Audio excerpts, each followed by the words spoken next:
Tov, Erev Tov, Shavua Tov.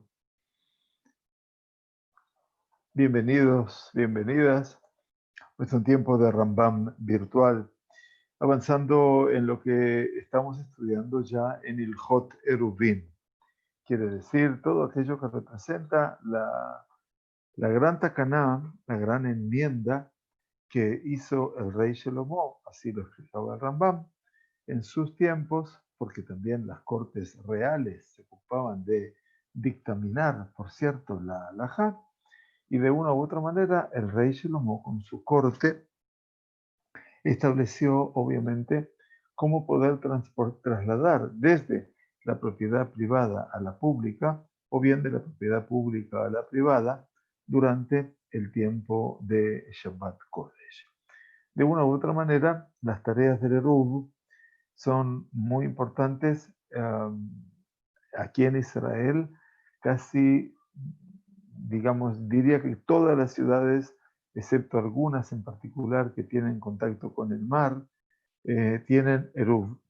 Y Eruv quiere decir que aquí en Shabbat podemos transportar lo que necesitemos eventualmente sin hacer un abuso exagerado, ¿no?, de todo lo que representa el transportar. No así pasa en las diásporas. Shabbat no podemos transportar ni un pañuelo en el bolsillo. Tampoco podemos llevar las llaves de nuestra casa. Es decir, las tenemos que llevar obviamente como si fuera un cinturón, formando un cinturón con las llaves eventualmente y de esa manera poder transportarlas. Si tengo que llevar un pañuelo, tendría que llevarlo como apoyado aquí en mi cuello, que sería su uso eventualmente, o el talit también se puede llevar sobre el cuerpo vestido, pero nadie va a salir con un talit puesto, menos en geografías que suelen ser obviamente bastante hostiles a las costumbres de los judíos en general. Por eso las leyes del Eruv son importantes y tal vez la mayor sugerencia que les podemos enseñar a todos quienes habitan fuera de Israel es no el Eruv Hatzerot, quiere decir cómo se hace para hacer, a no ser que ustedes vivan en un condominio eventualmente, a no ser que vivan en un espacio cerrado con un perímetro determinado, y entonces muchas casas que están allí son de personas judías o que cuidan Shabbat o que cuidan mitzvot, y entonces allí se puede construir un Eruv. Lo que sí es importante que hablemos a futuro va a ser de lo que es el Eruv Tavshilim. Eruv Tavshilim es cómo se hace cuando termina un día festivo que aconteció un día viernes o jueves y viernes, como el caso de Rosh Hashanah, por ejemplo, o Shavuot puede ser en las diásporas, y de repente termina Shavuot y empieza Shabbat. Entonces, para poder cocinar el día de Yom Tov, ya sea el jueves o el viernes, en este caso, el segundo día de Yom Tov para los que viven en las diásporas, o el segundo día de Rosh Hashanah para todos por igual, para cocinar para Shabbat, no está permitido cocinar en Yom Tov para Shabbat, a no ser que hayamos hecho un Eruv. Eruv es esa conexión que se va a hacer, ahora lo va a explicar el Rambam, a través de un alimento. Por eso se llama Eruv Tavshilin. Tavshilin, Tavshil es una comida. Entonces, en la víspera del Yom Tov, quiere decir, si Yom Tov fue jueves y viernes, la víspera es el día miércoles, entonces cocinamos un huevo duro y tomamos un pan, eventualmente kosher, por supuesto, y entonces una vez que está el huevo cocido y el pan, ambos elementos se toman y se dice, obviamente, la bendición del Eruv, y a partir de allí, lo que dice la frase del Eruv, que por medio de este Eruv no será permitido cocinar y prender una vela, etc. Y solamente de esa manera se puede cocinar en Yom Tov para el día de Shabbat. Es importante que todo esto lo tengamos también en la práctica, porque también acontece aquí en Israel. no solamente en las diásporas. Bueno, vamos a estudiar entonces para la refuá shlema de Matityahu Daniel ben Rachel. Que Akadosh Baruj Hu le envíe refuá shlema para la refuá shlema de la señora Hannah Leye Bat Feige.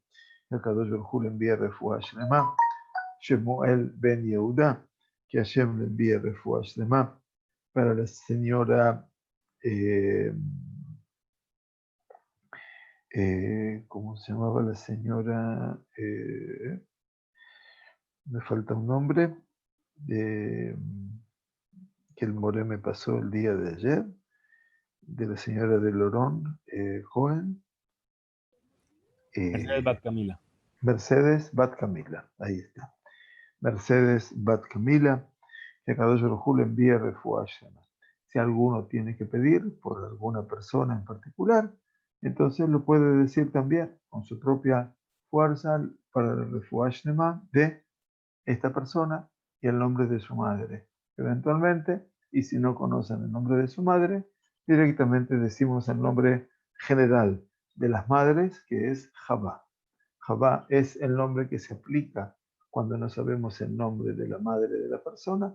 Decimos fulano de tal o fulana de tal, ben o bat Javá. ¿De acuerdo? Muy bien, entonces el Rambam nos enseña hoy en la halajá número 6.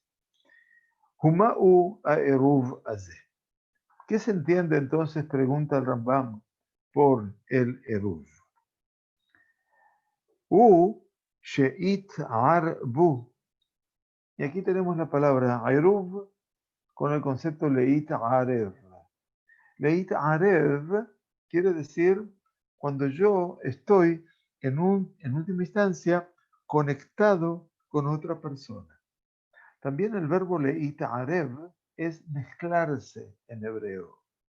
Por lo tanto, en este caso, este concepto de leit arev es que todos los individuos se van a unir. Hay algo que nos va a unir. Y dice Sheitarbu bema'ahal ejad.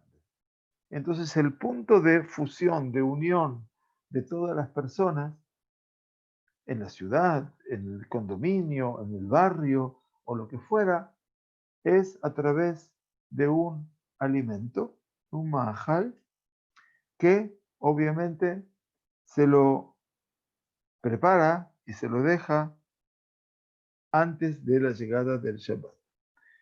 Dice Rambam, Klomar, quiere decir, Shekulano me'orabim be'ochel echad lekulano. Todos estamos me'orabim, todos estamos casi unidos, somos eventualmente que nos hemos unido y todos compartimos una única comida. Ve'en kol echad mimenu cholek reshut mechavero. Y dice, y ninguno tiene propiedad totalmente privada. Entonces, en este caso, tenemos una propiedad en común. El Akeshem Sheyad Kulanu Shabbat, o Makom Azeh Shenishar Le Kulanu, así como nuestras manos, digamos, como el área de propiedad conjunta es propiedad de todos, entonces, dice Rambam, Kach Yad Kulanu Shabbat Bechol Makom Sheachaz Kol Echad Leatzmo. Así es también que todos comparten la propiedad que es de propiedad privada. Por lo tanto, dice, todos están unidos en un dominio. Ubemaase ze lo yabou litot, dice, y realizar este acto, hacer el eruv a través de una comida común, evitará eventualmente litot, que se equivoquen y que piensen que está permitido transferir objetos de un dominio privado a un dominio público. Y esto es muy importante.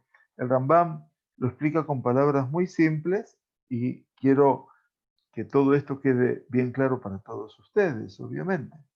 La pregunta es, ¿qué se entiende por el U? U dice, She'it arbu. Todos tenemos un punto que nos une.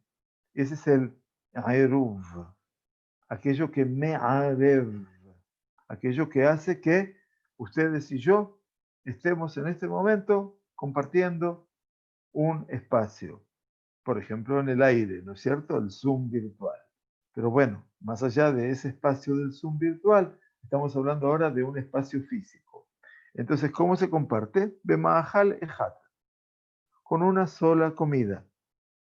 Shemanejimo tome erev Shabbat. Ese alimento se lo deja antes del comienzo del Shabbat. Quiere decir que todos se han unido, eventualmente, be'ojel ejat lekulán, y tenemos una comida única para todos. No es que vamos a comer de esa comida, pero ese es el elemento que nos pone a nosotros en común. ¿Me entiende? Es el punto que nos tenemos en común en ese Shabbat. Y entonces, dice Rambam, ninguno tiene propiedad totalmente privada. Ein likol echad mimenu cholek reshut mechavero. Ninguno está tomando el lugar del otro. El lugar, si yo ocupo mi lugar y el prójimo ocupa su lugar, estamos en dos ámbitos completamente diferentes. Cada uno está en su dominio. El hecho de que tenemos ahora un punto de unión, ese alimento único, hace que ninguno tenga una propiedad privada. ¿Se entiende? Ese sería el, el esquema del Rambam. אלא שכשם שהיית כולנו שווה במקום זה, שנשאר לכולנו. Entonces Rambam dice, así como el área de la propiedad conjunta es propiedad de todos, entonces nos dice Kahiyat Kulanu Shabbat Bechol Makom. Así también dice, todos comparten la propiedad que es de propiedad privada. Y en esa forma dice, Harei Kulanu, nosotros todos somos un Reshut Achat. Ese es el fenómeno que se crea a partir del Eruv, que vamos a suponer, como yo les contaba, cuando mis abuelos, que en paz descansen, mi abuelo llegó primero a la Argentina en 1913 y después de 2 años pudo venir con toda su familia desde Siria. Entonces nos contaban nuestros tíos, yo no conocía a mis abuelos lamentablemente, que ellos vivían en zonas muy cercanas al puerto. Era común que la gente llegase y viviese cercana al puerto. Y vivían en los que se llamaban los famosos conventillos. Conventillos eran edificios que había muchas puertas, una al lado de la otra, y cada puerta representaba un departamento, llamémoslo así, ¿no? El tema es que el departamento era un monoambiente prácticamente, en el cual dormían los papás y 4, 5, 6 o 7 hijos. Era muy sufrida la vida, por supuesto, y bueno, así vivían. Ahora, veamos ese conventillo que tenía, vamos a suponer, una planta baja nada más. Yo los conventillos que conocí eran de pisos, o sea que todos los pisos tenían, obviamente, grandes cantidades de habitaciones. Y bueno, todo eso era como una especie de hotel multitudinario, pero que con menos lujo que los hoteles. Bueno, lo que quiero que vean ahora es en esta planta baja, todas las puertas, allí, que dan a las casas individuales, pero todos se comunican con un patio central. Bueno, ese patio central se llama Reshut Rabbim. Ese patio central se llama la propiedad pública, porque ese lugar no le corresponde a nadie, simplemente es del edificio. Y eso pertenece a un espacio público. Cada casa, cada puerta es un Reshut Yahid, quiere decir un Reshut, propiedad individual, dominio privado. Muy bien, ok, todo estaba muy bien mientras pasaba la semana. ¿Cómo se cocinaba en esa época? No había hornos, ni había cocinas eléctricas, ni a gas. Todo lo que se hacía era carbón. Se encendía carbón, se cocinaba, así como se calentaba la pieza. Pero llegado el momento, ese carbón se apagaba. porque en última instancia el dióxido de carbono termina siendo tan venenoso que terminaba, si la persona se acuesta y no apagó el carbón, moría por inhalación de anhídrido carbónico. Por lo tanto, todo eso durante la semana estaba controlado. El problema era cómo comer comida caliente en Shabbat. No podemos decir, bueno, comían comida fría. No es la forma de llamar al Shabbat día de placer. Ustedes saben, ¿no? Muchas oportunidades, a veces estábamos en el Betadín, y entonces cuando se preguntaba a las personas, ¿y cómo hace para calentar eventualmente la comida en Shabbat? Y cuando la gente respondía, no, yo como comida fría, ya era un punto no a favor de la persona, obviamente, porque primero, Bekarat al Shabbat Oneg, llamar al Shabbat día de placer, es también comer comida caliente.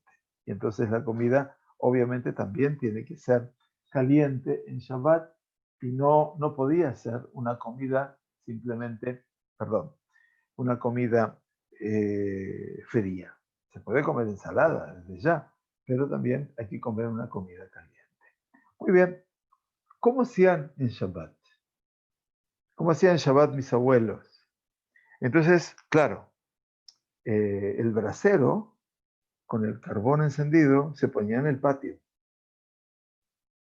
Y entonces el patio era el lugar donde cada uno podía, en ese brasero, que era muy grande, poner sus ollas para poder la comida caliente y después trasladar la olla desde ese lugar al departamento. Pero tenemos un problema.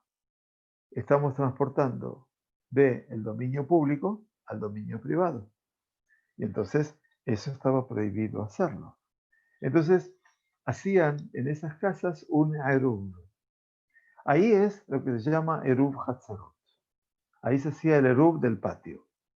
Y entonces el eruv del patio, vamos a estudiar, se hace a través de una cuerda, una soga, que va tomando la estructura de la puerta y se iba pasando de puerta a otra puerta y a otra puerta. Era como unir todas las puertas a través de esa línea, esa soga, esa cuerda, y de esa manera crear una figura de que esa soga, esa cuerda, si me entienden lo que es soga o cuerda, yo estoy utilizando términos muy argentinos a veces y no sé si todo el mundo los entiende, pido disculpas, y entonces de esa manera se creaba el espacio común.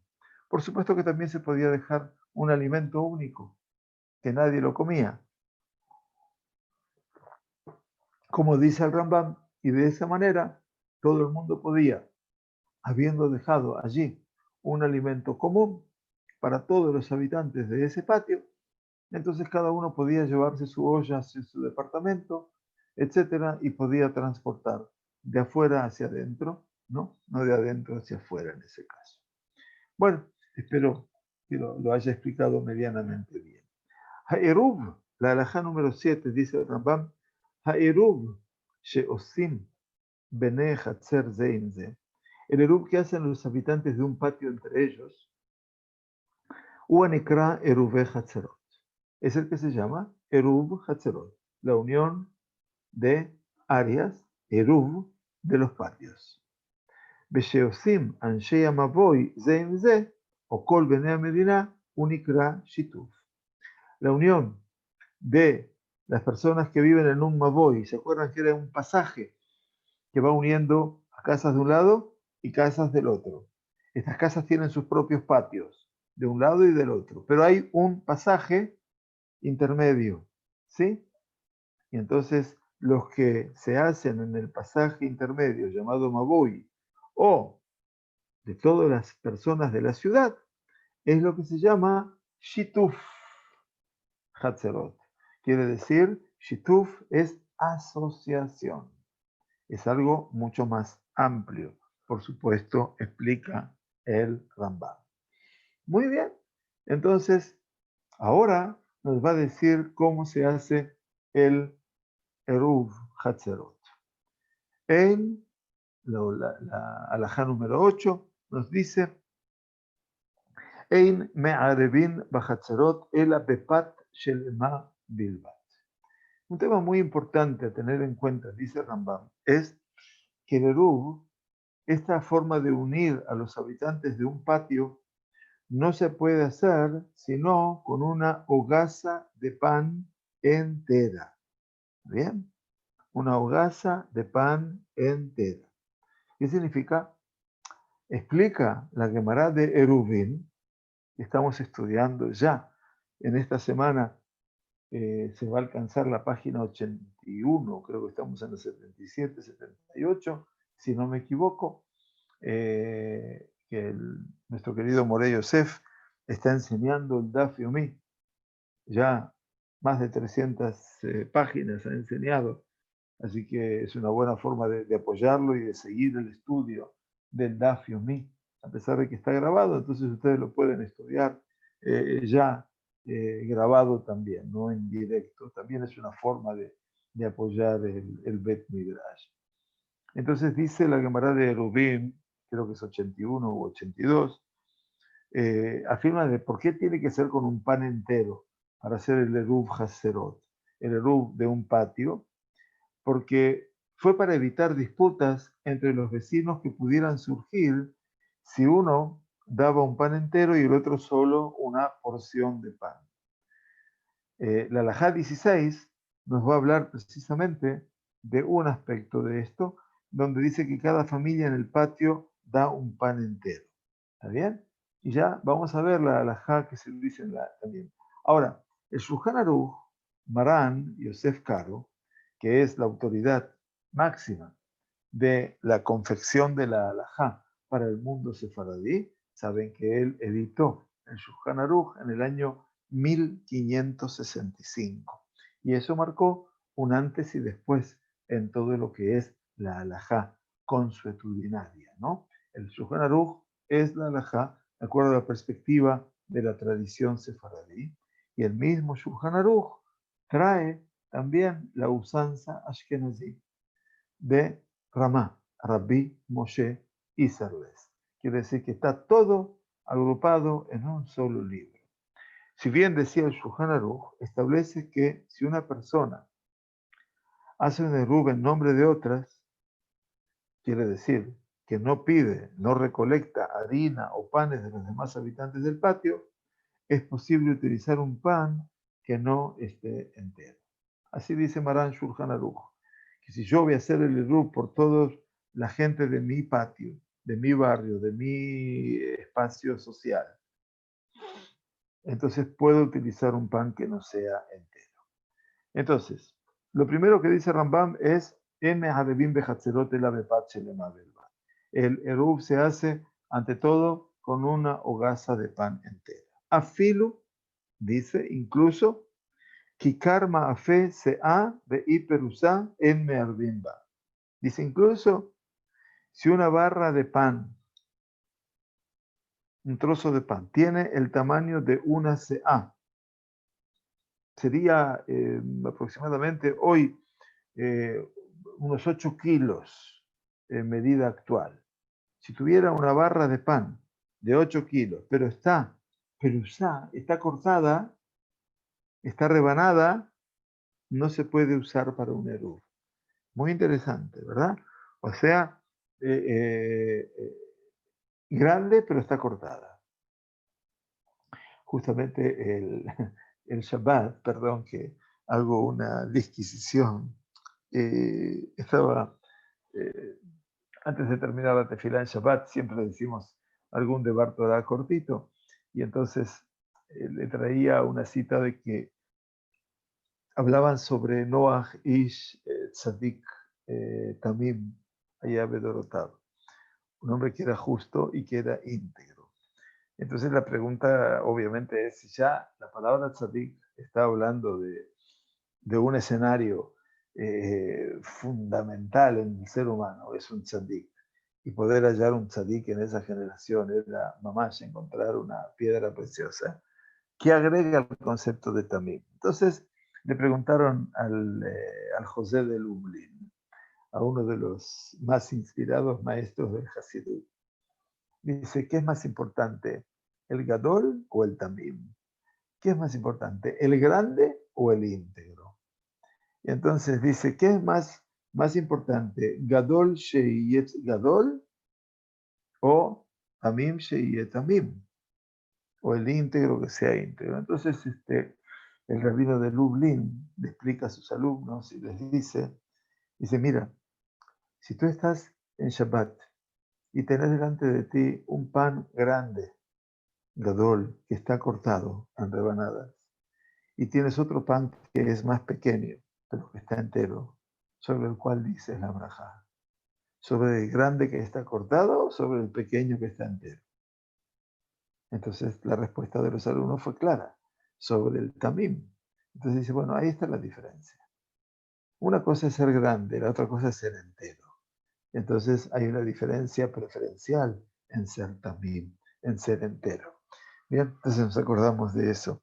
Entonces dice, incluso la barra de pan que se tenía, que obviamente se cocinaba mucho para Shabbat, y tiene una CA, el valor aproximado de 8 kilos, pero está rebanada, no se puede usar para Eruv, dice el Rambam. Aitá Shelema, Be'i Kaisar.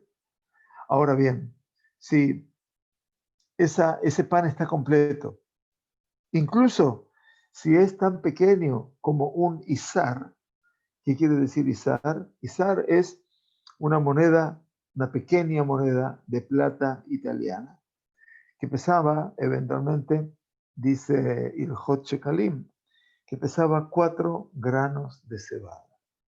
4 granos de cebada, era muy pequeño. Pero ese pan estaba entero, se puede hacer el uso sobre él.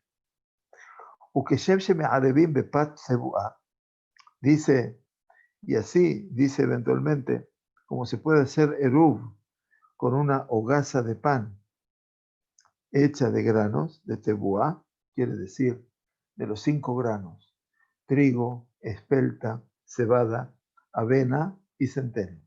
Esos son los que se llama, para que todo el mundo lo sepa, Hameshet Mine Dagan, los cinco tipos de grano. Entonces son trigo, cebada, espelta, avena y centeno. Entonces dice que sí, Ukeshem Sheme'arevim Bepat Tebuá, dice, así como se puede hacer el eruv con un pan hecho de granos, atención, Kach me'arevim bepat orez u bepat adashim. Se puede también hacer el eruv con una hogaza de pan entera, por supuesto, hecha con arroz o hecha también con lentejas. Bueno, es interesante que también el pan de arroz serviría para hacer el eruv, pero, dice Rambam, hay una diferencia. Aval lo bepat dohan, pero no se puede hacer eventualmente con una hogaza de pan hecha con mijo. Dohan es mijo, que es una suerte de, como dice el Rav Steinsaltz, alaba Shalom, min kitnit. ¿Y por qué? Si es un kitnit, como puede ser el arroz eventualmente, o puede ser la lenteja, dice que es un grano, dice porque algo importante, en regilim de ajim y menupat. Como no se acostumbraba a preparar de eso un pan, por lo tanto, entonces no se puede hacer eruv con algo que no se acostumbra a hacer pan. Bien, entonces vamos aprendiendo las diferentes costumbres, eventualmente, de todo lo que representa, de cómo se podía hacer eventualmente un eruv o no se podía hacer. Muy bien, eso es el eruv, que se hace en un patio. Ahora, después tenemos el shituf. El shituf para el callejón, decíamos, el maboy, o para la ciudad. Shituf, ben bepat, ben besharohami. El shituf, cuando vamos a hacer esa asociación, ya sea para un callejón, para ese pasaje, ¿se acuerdan? Entre las casas que están entre un lado con una muralla por fuera, tienen un patio interno, pero hay un pasaje que se comunica y a partir del cual uno sale, transita por ese pasaje y se va para el centro de la ciudad, por ejemplo, ¿verdad? Eso también suele existir y mucho, también aquí en Ranana en particular lo he visto. Entonces dice el shituf, se llama shituf, perdón, Hatzerot, para un maboy o para una ciudad, dice Rambam, Ben bepat, ben besharojalib. Se puede hacer usando pan u otros alimentos. ¿Está bien? Entonces, Rashi explica, y esto ya se ha estudiado esta semana que pasó, en Eruvin, en la página 71, explica Rashi la diferencia entre el Eruv establecido en un Hatzer, en un patio, y el Shituf establecido en un Maboy, en ese callejón, en ese pasaje, de la siguiente manera. Rashi dice, un Eruv es necesario para considerar todas las viviendas como propiedad común y de todos los miembros del patio. Dado que el establecimiento de un lugar como vivienda es un acto alágicamente importante, es necesario utilizar, en ese caso, un alimento importante, traduzco a Rashi, y por eso se utiliza el pan. En contraste, el shituf, eventualmente, este concepto de que es una asociación que une diferentes patios, es un arreglo mucho más viable, mucho más simple. Por otro lado, y entonces aquí son utilizables otros alimentos, ¿verdad? Muy bien. Entonces, dice el Rambam, בכל אופן, משתתפים חוץ מן המים בפני עצמן או מלח בפני עצמו.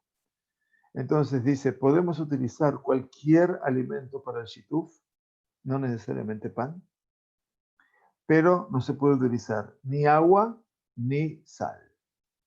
Eso está por fuera del criterio del Eruv. ¿Sí? Ahora, ¿qué más? Vejen, kemein upitriot en mistatfim baem. Tampoco se pueden utilizar hongos y trufas para hacer un shituf. ¿Por qué? Sheinam hashuvim keojalim. El Rambam dice, en esos momentos, hoy se pueden hacer como un complemento de la comida. No sé si es una comida en sí, comer trufas o hongos, porque no se consideran alimentos. En la Mishnah de Eruvin, el Rambam explica que tanto los hongos y las trufas son un tipo de alimento muy básico. El Rambam sabía mucho de alimentación. No vayan a pensar que era un improvisado en todo esto. Sabía mucho porque en todo su régimen sobre el Tratado de la Salud, el Rambam escribe y escribe mucho al respecto y de la bondad de determinados alimentos. Entonces, por lo tanto, dice Rambam, si no son alimentos básicos, entonces no se pueden considerar aceptables. ¿Sí?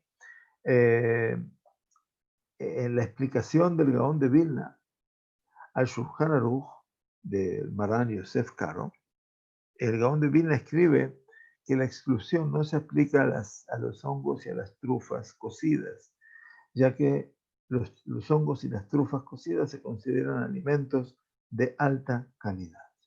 O sea que hay una diferencia en la percepción del Rambam con el Gaón de Vilna, por supuesto muchos siglos después, y el Gaón de Vilna que trae toda la halajá, en este caso Ashkenazi. Muy bien, ¿qué más? Erev Maim im Melach Nasa Kemurias un Mishtatfimbo. Ahora dice, dijimos que no se podía utilizar agua o sal para hacer el eruv en un shituf, ¿verdad? Pero si están separadas. El Rambam dice que si se mezcla el agua con sal, entonces lo que surgió allí es un producto llamado salmuera y por lo tanto se puede hacer shituf. Ya cuando es salmuera, eventualmente murias, que es, explica Rav Steinsaltz, mashke a meyuad letibul. La salmuera es un líquido, eventualmente, que se podía utilizar para mojar remojar verduras y poder eventualmente comer verduras remojadas en salmuera. Muy bien, entonces la sal y el agua por separados no se consideran aptos para preparar alimentos, ¿está bien? Y no son alimentos en sí mismos. Pero cuando se mezclan con salmuera, son adecuados como inmersión, quiere decir para sumergir, litbol. Y entonces, el Shulchan Aruch, Marán, les cito la halajá contemporánea, digamos, trae las opiniones de las Tosafot, que son los nietos y los alumnos de Rashi en la Gemara, Mamash, y entonces dice que la salmuera también debe mezclarse con aceite. Sin esto, la salmuera no es apta para usar como un líquido de remojar los alimentos. Así que bueno, ya ven ustedes cómo los pasajes de las costumbres van avanzando y es apasionante porque nosotros vemos el desarrollo de una halajá que hoy en día ya viene marcada delante nuestro desde otro lugar. Muy bien. Bikama shiura ogel shemishtatfin bo. ¿Qué cantidad de comida es necesaria para hacer un shituf? Es la pregunta. El shituf es ya entre diferentes patios, no un lugar determinado como el Eruv Hatzerot, sino varios patios, casi de la ciudad toda puede ser también. Entonces, ¿cuánto es la cantidad de comida necesaria para hacer un shituf? Dice Rambam, que grogeret de kolejat de hat mibnei amaboy o mibnei abedina. Quiere decir, como el tamaño de un higo. Grogeret es el tamaño de un higo seco por cada habitante de ese maboy, de ese callejón, digamos, de ese pasaje o de la ciudad. Y entonces dice, Beushe Yosh Mona Azar o Pajot. Es decir, que sean eventualmente, siempre que sean 18 o menos, 18 habitantes se supone, ¿no? O sea que tenemos que tomar 18 higos eventualmente, o un poquito menos. Dice Rambam, Aval Imayu Merubim alze, dice, pero si eran más de 18 habitantes, o sea que vivían más de 18 personas, entonces dice Rambam, שיעור שתי סעודות, שהן כ18 גרוגרות, שהן כ6 ביצים בינוניות.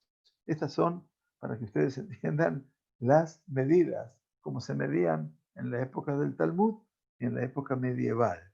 Dice, si hay más de 18 habitantes, la medida mínima para el shituf, quiere decir para poner alimentos mínimamente, es una cantidad de alimentos suficiente para 2 comidas. 2 comidas, no una. Y en este caso, 2 comidas, una cantidad equivalente a 18 higos secos, Shmoná Azar Grogarot, ahí seguro, no menos, lo que equivale a la medida de 6 huevos de tamaño mediano. Shisha Beitzim Beinoniot. ¿Está bien? O sea, 300 centímetros cúbicos eventualmente. El autor del libro Shiurei Torah dice, el tamaño del huevo eventualmente es unos 57,6 del tamaño en sí del huevo, ¿no? Mililitros de cantidad. El Hazon Ish es de 100 mililitros. Y entonces vamos a estudiar el Kesef Mishneh en Eruvin, precisamente 82, 83, ya en esta semana. Hay una aparente contradicción entre la decisión del Rambam aquí y su decisión en Ilhot Tumato Halim, o Halim, que va a decir una cantidad diferente. Un análisis más profundo del texto de la Gemara permite la resolución de ambas decisiones. Entonces, eventualmente, la opinión del Shulchan Aruch, Marán, que es la definición final del halajá, y en este caso el Shulchan Aruch Harab, no el Shulchan Aruch en sí, menciona una opinión de que la medida es ligeramente menor al tamaño de 8 huevos. Dijimos 6 huevos intermedios, acá menor a 8 huevos. Y entonces, obviamente, estamos hablando aquí de algo que tenga que ser por lo menos para 2 comidas. Y dice el final de la alajá 9, perdón, voy a dar vuelta a la página, dice, Ayu amishtatfim alafim murababot, shtei seudot bekulam. Ahora, si los que participan, ya es una ciudad muy poblada, muy numerosa, son miles y decenas de miles de personas, para hacer de eso un shituf, lo que se necesita una cantidad de comida suficiente para 2 comidas. 6 seudot le kulam. 2 comidas para cada uno. O sea que obviamente la cantidad se incrementa mucho para hacer el shituf. Y sigue hablándonos el Rambam, el alajá número 10, de lo que es el shituf. Kol ochel she'une echal kemot she'u. Cuando se prepara un shituf, acuérdense que shituf son para varios patios, en toda la ciudad, y por eso es muy amplio. Cuando se prepara un shituf, perdón, con cualquier alimento que se come, dice, Kol ochel she'une echal kemot she'u. O sea, todo alimento que se come como tal, no se lo cocina eventualmente, que con patu minei dagan u basar jai. Por ejemplo, una barra de pan o ciertas especies de cereales, también se comían en la antigüedad, o eventualmente basar jai, carne cruda, quiere decir, en la Gemara de Yerushalmi, también en Masejet Eruvin, dice que había gente que acostumbraba a comer carne cruda. Así que también eso surge. Miren, yo les puedo decir simplemente, yo nunca lo comí, pero recuerdo de mi infancia que siempre las reuniones familiares obviamente eran en la casa de una tía muy querida que cocinaba realmente como mamás muy, muy, muy bien. Y había una comida árabe, porque toda mi familia son oriundos de Siria, de Damasco, y entonces había una comida que la carne estaba todavía cruda. Y muchos la comían. Entonces el Rambam dice, bueno, puede ser entonces, nos dice el alajá número 10, que cuando se prepara un shituf, un cualquier alimento que se come tal cual está, al natural, barra de pan, ciertas especies de maíz o carne cruda, dice, basar hay, im nishtatfu bo, shiuro mezon shtei seudat. Dice, si con todo esto, eventualmente, han hecho un shituf con estos tipos de alimentos, se necesita como medida mínima una cantidad de alimentos suficiente para 2 comidas. ¿Sí? Y esto está basado en la Gemara también de Eruvin, ya al principio de la Gemara, en la hoja 29b, que expresa el principio en el que se basa esta halajá.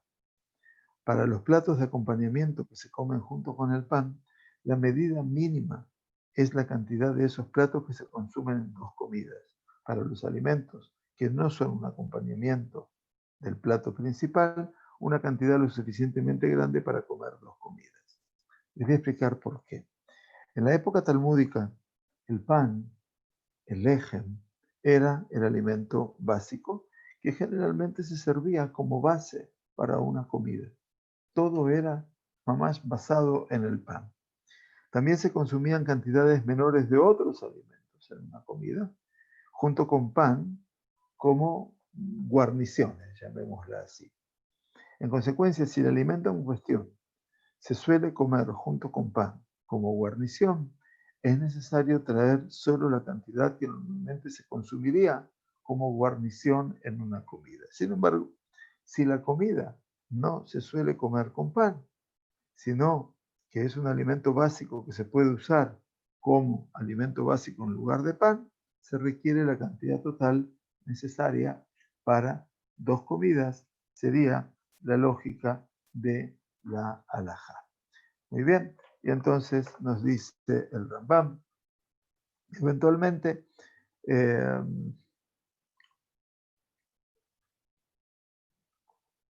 Bechol shehu liftan, bederech ha'am lechol bo pitan. Cuando la comida en cuestión se trata de un liftán, En este caso, el liftán, yo estaría hablando de que se trata de una guarnición, o como explica el Rav Steinsaltz, Alav Shalom, es un mahal, es un alimento, porque hoy liftán quiere decir postre, en realidad, ¿sí? Pero en realidad el liftán es un alimento que se come junto con el pan. Bien, entonces dice, Behol Shehu liftán, todo aquello que es un alimento que acompaña a la comida del pan, Bedere Haam lehol bo pitán, y así acostumbran la gente a comer junto con el pan, esos alimentos, Kegon, y hay mebushal, por ejemplo, el vino cocido, o basar tzalí, o carne asada, bejometz, vinagre, umuriaz, salmuera de pescado también, bezeitim, aceitunas, beimaot shel betzalim. ¿Saben lo que son imaot shel betzalim? No son las mamás de los betzalim, cabezas de cebolla. Así era la costumbre comer. Quiere decir, eh, las cabezas de cebolla es porque comían la parte de arriba, mientras que la parte inferior quedaban en la tierra y representaban una suerte de siembra, unas semillas para que crezcan más cebollas. Y por eso se llamaban imaot shel betzalim. Shiuró, que dele holbo shete seudot.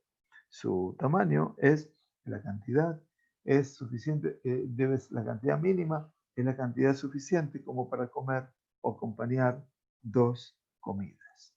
Bien, bueno, espero que después de todo esto se despierte el apetito en muchos de nosotros, los que tienen que almorzar, los que tienen que merendar, los que tienen que cenar.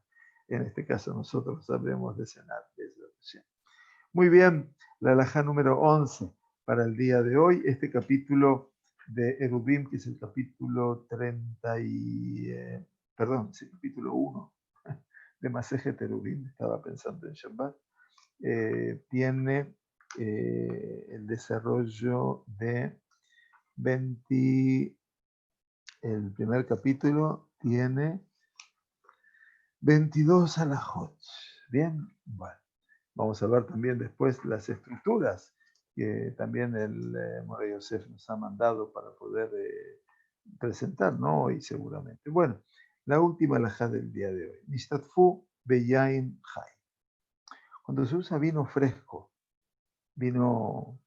quiere decir que beyain chai, más que fresco, diría que es vino que no fue mezclado con agua. Hay muchas empresas que al vino le ponen agua. Y hay muchos vinos que para los sefaradín, por ejemplo, no se consideran vinos. Todo está la serie de vinos Manisevich, por ejemplo, de Estados Unidos. Los sefaradín no bendicen sobre ese vino Boreperia Geffen, porque tiene mucha cantidad de agua. Hay una tradición de limhol bemaim, o sea, se pone el vino y después se le pone un poquitito de agua, así es la tradición marroquí en particular, que se lo hacía porque el Yain Hai era un vino muy fuerte y para aplacar un poco el rigor del sabor del vino se le ponía un poquito de agua. Entonces nos dice, Nishtatfu be Yain Hai, si lo que utilizaron es un vino que no fue mezclado con agua, Shiuró Sheter Revi'ot Rehulam. Se requieren 2 Revi'ot por cada participante. 2 Revi'ot significa más o menos unos 75 centímetros cúbicos. O sea, un vaso completo, casi, ¿no? Que tiene unos 150 centímetros cúbicos. Bejem Beshehar, lo mismo si se utiliza Shehar. Shehar en este caso representa la cerveza, ¿sí? Se necesitan 2 Revi'ot, 150 cc. Beitzim, si se trata de huevos, si han fijado eventualmente con huevos, entonces la medida mínima son 2 huevos. U mistatfim baem bafilu en hayot. Y dice, y se pueden usar para shituf incluso cuando los huevos están crudos, todavía no están cocidos. Rimonim shtaim. Si hacemos el shituf para la ciudad o para los megoot, los maboy, con 2 granadas se puede hacer otras medidas mínimas, o con un etrog, bien, o hamisha egozim con 5 nueces, Hamishah farsekim, 5, nosotros llamamos duraznos, hay quien lo llama también melocotón, creo. Litra shel yarak, también una libra, litra es una libra romana, era el peso, ¿no es cierto? Eran obviamente que van a estar explicadas en la halajá próxima, es una libra romana de verduras, shel yarak, ben hay, ben shaluk, ya sea que la verdura está cruda o cocida.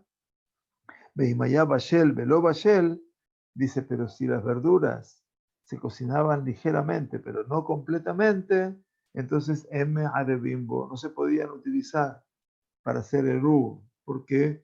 Porque las verduras crudas se comen en ensaladas y las verduras cocidas se consumen como alimentos, pero las verduras parcialmente cocidas no se comen en absoluto. Entonces aquí hay uno de los autores más críticos del Rambam, Rabbi Abraham ben David, el Rahabad, que sostiene que esta restricción se aplica solo a la remolacha. Pero el Magid Mishneh, que es Yosef Karo en su obra anterior al Shulchan Aruch, explica que el mismo razonamiento y por lo tanto la misma resolución se aplica también a otras hortalizas. Quiere decir no solamente a la remolacha, decía el Rahabad. Ujla tebalín quiere decir una ujla. Ya vamos a ver que ujla también es una medida. ¿De qué? De tebalim, de especias. Kav temarim. Un kav también es otra medida que vamos a estudiar desde Hashem la semana que viene para no ahora dar todas las medidas que vamos a preparar un cuadro para que lo tengan. De dátiles. Un kav de grogarot. Otro kav de higos secos. Mané de beilá, un mané de hígado, de higo, ¿no? Triturados, donde se forma el higo triturado y se forma como una masa única. Kav tapujim, un kav a medida, ya vamos a estudiarla, prometimos, de manzanas. Keshut kimlo ayad, quiere decir un puñado de keshut, kuskuta, lo llaman aquí, y que tiene que ver con una planta parásita que crece sobre los arbustos. Fulin lajin kimlo ayad, un puñado de porotos, habas o frijoles frescos, se considera como melo ayad, quiere decir como un puñado lleno de la mano. Hazin litra. Y por último dice en liquen era una planta silvestre que se utilizaba como alimento, ¿no es cierto? Algunos hablan también de la cúscuta también en este caso. Bien, pero bueno, todo esto representan, obviamente, vea teradín, que hoy teret sería espinaca, en la época del Rambam, teradín se llama a lo que el Rabat hablaba de las remolachas. Harayem Bichlal Ayadak se consideran vegetales, dice Umearbim Baem, y se pueden utilizar para el eruv, a diferencia del Rabat que decía que tenían que estar cocidas. Ale Betzalim, dice el Rambam, las hojas de cebolla, Ein Mearbim Baem, dice, no se pueden usar para un eruv, Ela im ivtzilu benasa orej kol aleme em zede. A no ser que hayan crecido las hojas de cebolla y la longitud de cada hoja sea al menos la de una mano extendida. O sea, tiene que ser muy, muy grande. Sabalpajot mikan, pero si no son tan largas, no se consideran alimento. Bejole lo advarima, murim, dice, y todas estas cosas que decimos, eventualmente se consideran como un liftán, quiere decir como guarniciones, y por eso les han dado estas medidas. Vejem, kola y también todos los semejantes o similares. Bejola ojalim mistarfim le sheur ashituf. Y lo último que dice es que todos los alimentos se pueden combinar para alcanzar la medida requerida para un shituf. Entonces, ya vamos a ver entonces cuáles son estas medidas a partir de la halajá Bezrat Hashem número 12 que vamos a compartir con favor de Dios el próximo lunes en nuestro estudio del Rambam, aprendiendo las costumbres del medioevo, del Talmud, es reflotar un poquitito más toda la gran sabiduría de nuestros sabios, que no solamente estaban ocupados en lo prohibido y lo permitido, sino fundamentalmente el conocimiento del mundo en el cual ellos vivían. Y esto me parece realmente fantástico, porque esto marca eventualmente cuán importante era 78 hoy. Bueno, estaba cerquita. Muy bien, que me pregunta el señor Diesel, el caso de un producto como maíz, el cual se hace pan en América, ¿se podría usar para hacer el rub? Sí, eventualmente sería el caso del... siempre lo que dice Rambam es de aquello que sí se utilice. Como hay cosas como el mijo, por ejemplo, que no se hace pan de mijo, entonces no. Pero si en América se utiliza pan de maíz, por supuesto se considera apto para hacer el rub. Desde ya que sí. Gracias por la pregunta. Bueno, muy bien, muchas gracias a todos, que tengamos buena semana. Besorot Tovot, Refuah Shlema. Y bueno, estamos compartiendo todos los días alguna clase, o de tarde o de noche. Baruch Hashem. Gracias por acompañarnos nuevamente.